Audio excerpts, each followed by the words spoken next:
It's a rare evening practice for the Giants. Welcome to an inside look at Giants training camp presented by Quest Diagnostics. Temperatures are still in the high 80s, but the humidity down around 40%. Winds kicking up at about 25 miles an hour. Hi again, everybody. I'm Paul Dottino with Super Bowl champion punter Jeff Feagles. And I know when you hear about the wind, it's music to your ears. Not to my ears. Never has been. But yeah, this is great to be back, and just the smell of that grass and feeling that wind gets me a little crazy. But we weren't too far away from where the old Meadowlands Stadium was, Paul, and I tell you, that was a tough place to kick when the wind is. So it's a great day for the guys to go out here and work against the wind, both kickers and, more importantly, the quarterbacks. One thing for sure, it does cool things off a little bit because, to be honest with you, it has been a very hot and humid training camp to this point. Yeah, and that's all about what training camp is about, right? I mean, when you talk about you want it hot, you want these guys to mentally prepare themselves for days early in the season when it's going to be difficult. But it's one of those things where I always enjoyed the night practices because it does get a little bit cooler as the night goes on, and you also get the whole day to think about what you want to work on at a practice, and that's a great thing to do, and that's what these guys are going to be out there doing today.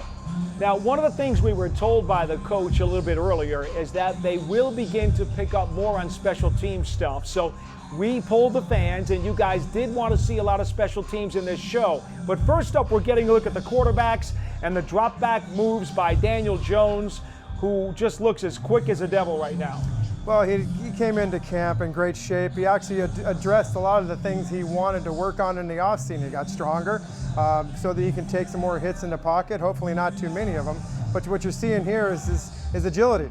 Guys getting high knees. You want to be able to avoid some of those defensive linemen jumping at your feet, and then getting ready to get rid of the football.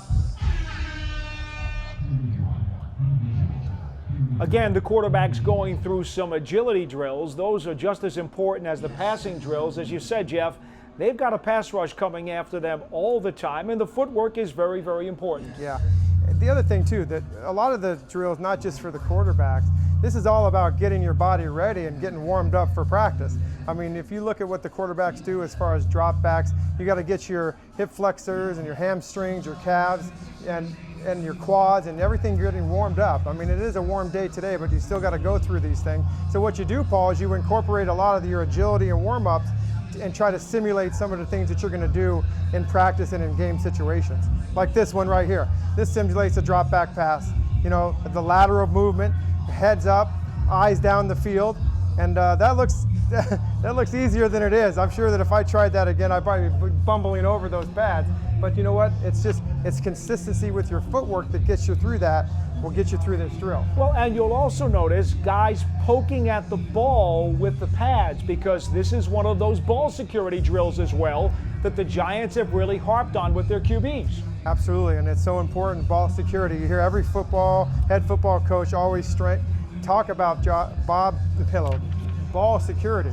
And Daniel Jones last year had trouble with ball security, so this is something he's going to work on both in practice and in that first game. It's funny because a lot of times we'd be talking about this stuff the first preseason game, work on the second preseason game. They're working on this now because there isn't going to be any preseason games, and that first game is right around the corner. Number 13, Cooper Rush. Number 12, Colt McCoy. And of course, everybody knows 8 is Jones and 3 is Alex Tanney. We try to identify those guys as much as we can by the numbers for you because, as we've said on previous shows, there are no names on the backs of the jerseys. And so I understand that, it may be a little difficult sometimes for the people at home to ID the players. Well, I think everybody's going to know who number 8 is. I think the other guys, it's just going to be interesting to see who that number 2 quarterback is behind Daniel Jones. So pay attention to those numbers, 12 and 13 especially. One of the things the Giants are prepping for this week is another scrimmage. They had one last Friday. Their second scrimmage of training camp will be inside MetLife Stadium on Friday night. And this one is going to be a little bit more like game action, according to Coach Judge. They want a quicker tempo. They want to do more actual game simulation plays instead of some of the drills they did the other day. Yeah, it's going to be a little bit more up-tempo. I think it'll be a little bit more scripted. As you saw last Friday when they had the scrimmage, it was very unscripted. They wanted the coaches to communicate with the players the best they can. And by the way, because there's been no preseason games, they've got to try to get everything they can in practice out on the field that they would normally do during a preseason game. Communication things between the coaches and the players, the guys wearing the green dots in the game. But you know, the second one, just like a second preseason game, it'll be built up a little bit. I'm just curious to see if they will run this one a lot like a third preseason game where a lot of the starters on both offense, defense, and special teams will play a little bit more. The Giants will go through a walkthrough tomorrow.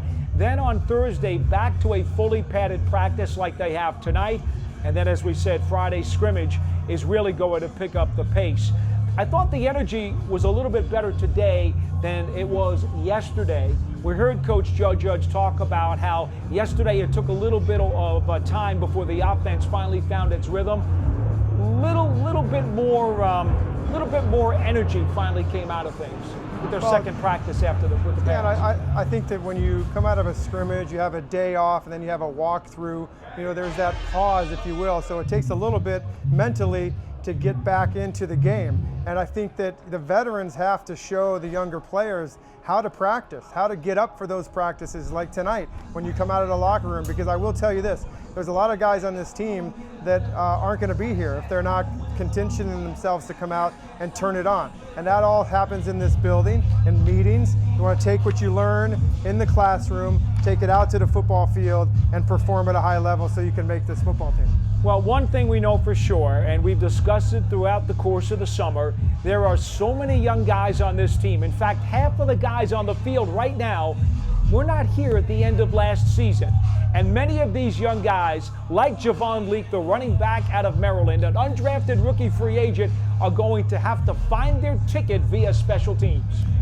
No question. And I think we beat a dead horse with this year after year that, you know, a lot of these young guys have to understand they're not going to unseat Saquon Barkley. So you got to find a way to get on that roster by doing something else. And even though you're a running back, you can use your skill set in the core four, I call, which is punt, punt return, kickoff, and kickoff return. Those are the four areas that these young guys have to exceed and go out and show this coaching staff that they can go out there and cover kicks. Now, you would imagine that running backs, they know how to get tackled, but do they know how to make tackles? Well, I'll tell you what, most of these guys in their junior and senior year in college didn't play a lot of special teams ball. So they've got to relearn and reteach themselves how to come out and make tackles. Now, they're athletes, and some of the guys who never get to make tackles, they want it. And so that's why you see these guys come out here and excel on special teams sometimes if you're a wide receiver or you're a running back. Right here we're seeing a release by the receivers against the DBs off of press coverage right at the line of scrimmage. And really, when you think about it, many of your special team guys will be DBs, wide receivers, and probably a lot of linebackers as well. Yeah, I mean, most of your most important special teams play in the game is the punt team because it takes up the most yardage. So what you want to do is the receivers, or usually your taller defensive backs, will be your guys that are covering kicks on the outside, your gunners. And then vice versa, the punt return team are usually your cornerbacks that are out there covering the guys that are running down the field. So, you know, this isn't a special teams drill. This is a receiver defensive back drill, and they're working on their hand position, working on looking at the center of the body, trying not to jump off sides, working on your footwork, and trying to get the hands, if you're a wide receiver, get those hands off of you, or if you're a defensive back, you're wanting to try to get them on.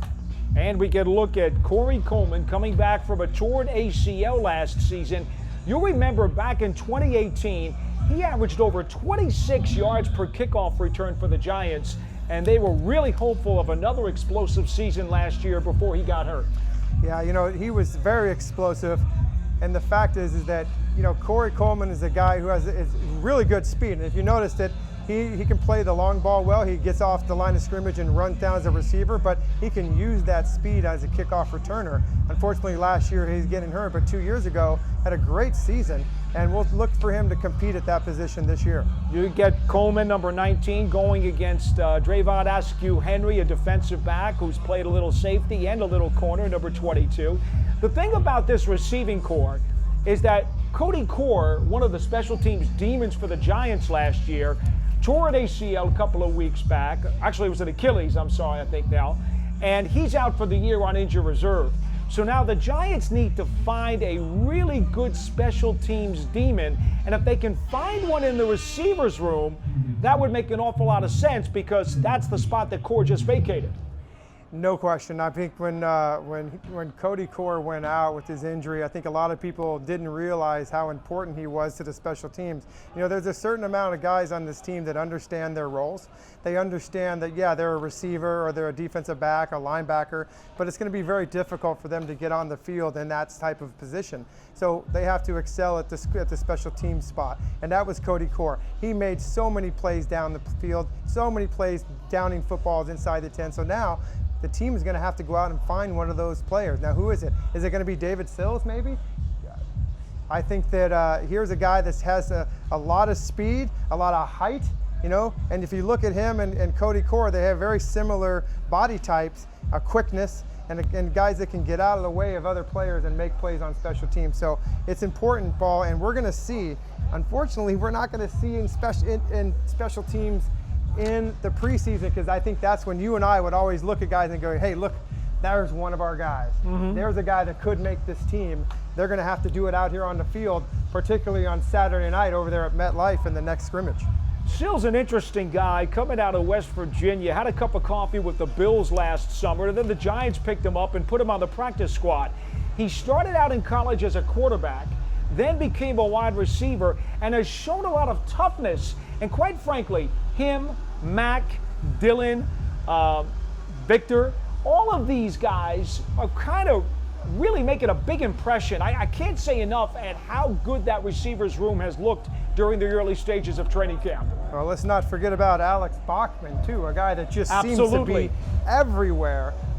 You know, a guy that's out there just trying to make this team doing everything he can offensively. But he knows, too, that he's going to have to do a lot of things on special team. You know, one thing about these receivers and how deep this position group is, a lot of these guys, you know, if they run a long route and they're supposed to come back and get the next rep, some of these guys are jumping in there because they're winded. And and I think that Coach Tolbert had said that Sills or any of these younger guys, they're rep stealers. I love that term because, you know, that just goes to show you that there's Bachman. There he is, Bachman. He's one of those route stealers, right? Or excuse me, rep stealers, and understands the offense. He understands all the positions, and you can be a rep stealer if you understand the other positions. You can't be a rep stealer if you don't understand all of them. Well, that's the key. When we talk about the other positions, what Jeff really means is you're not just an outside receiver, a flanker, or a split end. You're also able to play the slot. Yeah, and I think that it's important because that's kind of where you kind of look at him as a slot receiver, almost like an Edelman kind of a type. Or a Wes Welker. Or a Wes Welker, a guy that can get off that press coverage, get open in the middle of the field, and then use his skills to get down and his speed and make some big plays. The thing about all of these receivers, as I said before, they've made good impressions on these coaches. It's all about their energy, their effort, and quite frankly, you rarely see a ball hit the ground at Giants camp this summer. Unless it was just not a great throw, these guys are holding on to everything. And that's the first thing you can do to catch the coach's eyes. Exactly. I mean, you start dropping footballs, that immediately goes to the coach's head that, hey, who is this guy? I mean, he has no hands. Why is he playing receiver? He needs to go play defensive back.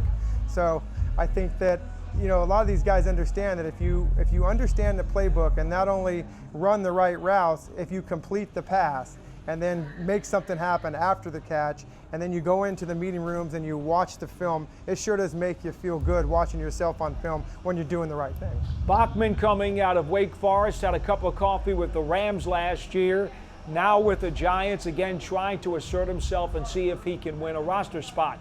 Well, we have gotten a storm warning in East Rutherford, New Jersey, and that means there's possible electrical action going on up in the clouds. Anytime there's a threat of lightning, because of safety reasons, they have to move everybody inside. So the players are now being told to go inside the field house here at the Quest Diagnostics Training Center. And in the meantime, Jeff, let's talk just a bit about the kickers. Sure. Graham Gano comes over as a free agent from the Carolina Panthers. And we're now getting a chance to look inside. There's Austin Mack, the free agent receiver out of Ohio State. I don't know how much kicking the Giants are going to be able to do now once they go into the field house. But what I did want to bring up to you as the receivers are going through some of their drills with the quarterbacks is that Graham Gano, coming off of a fractured femur last year. On his plant leg. Only had one missed field goal in his first 3 practices during special teams drills. He looks like he's fully recovered. Well, I think that it's a mental thing for anybody that's coming off an injury. As soon as they realize that they can go through the training that they've done and all of a sudden put a lot of pressure on there and then understand that, okay, I'm not hurt anymore. And it's just mentally, it takes you through practicing and then getting confident that you can execute the kick again. You know, you don't want to ever look back and say, hey, you know what, is my leg going to give out? Is my ankle going to turn on me?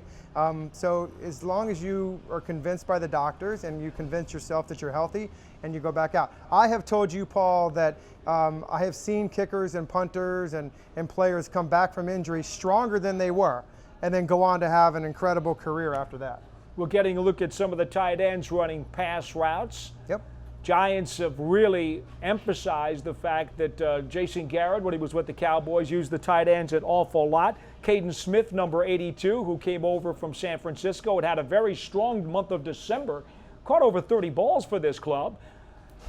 Well, I think that's, the tight end position, if you're Jason Garrett, you got to be pretty excited knowing that you have number 88 on your roster, a guy that's coming off of an injury like we were just talking about. But the fact is that he feels good, and I think that this offense is going to be working around him and number 26, and then those other wide receivers, because when I was telling you the other day, Paul, that the Giants, they don't have a true number 1 receiver if you think about it. I mean, you can identify somebody, maybe Darius Slayton is that guy, but I think most teams are going to go out and tell you that we don't identify one of those guys as a number 1 guy. So if they're going to concentrate on Evan Ingram, that's going to free up a lot for the other guys. So it's going to be exciting to see how they play. And by the way, Evan Ingram is exciting to watch because it's enjoyable to see him move the way that we thought he could move a couple years ago. He looks really, really good at practice right now. Now, Jeff, I want to go back to specials for just a minute. Again, we're so glad to have you here tonight. You did some research for me in discussing the Giants special teams demons who are no longer with this team after a very productive 2019 season. And that means there's a lot of room on the depth chart for these receivers and maybe extra defensive backs to try to whittle their way onto the 53. I thought it was rather interesting what you came up with. Well, just so everybody understands, we've talked a lot about how some of these guys are going to have to find their way onto the roster and being core special teams guys. And when you look at the position groups that those guys are, it's usually wide receivers, safeties, cornerbacks, linebackers. Those are your big guys. So when I'm looking last year, Michael Thomas, Antonio Hamilton, Cody Core, Damari Scott, and Ty Davis. Every one of those players are not here. And all of them had over 260 special teams plays last year. Now the next guy on that list that is a returning player is Sean Chandler with 249. So I guess when you look at the list and have to understand that the top 5 guys are gone, that leaves the rest of the guys on this roster wide open for people to make the team on special teams. Josiah Toa-Efa is another guy that had 213 snaps last year. David Mayo, as you know, 261. The X-Man, 298. So what I'm trying to tell you is that amongst the guys that were here last year that are still on this roster, they still have a chance to even do more on special teams this year. But who is going to be that guy that takes over for Michael Thomas, who was the number 1 guy last year? Well, I think we have the answer to that before we kick it out. We have to say that Nate Ebner, coming over from the New England Patriots, where he knew Joe Judge, he seems to be the guy who's going to be the leader of that group. Yeah, no question. And Joe Judge knows him. That's why he's here. And he's a guy that's going to take the special teams captain, I'm sure. He's going to show those guys how it's done and how Joe Judge has done it up in New England. And I'm excited to watch him play because we've seen him play before. And he's a 120% guy. He goes out there and gives it everything he has. Jeff, it's been good to see you. I wish it could have been a little bit longer, but it's not to be. No worries. No worries at all. Thank you, Paul. For Jeff Feagles, I'm Paul Dottino. This has been an inside look at Giants training camp presented by Quest Diagnostics. We'll see you next time.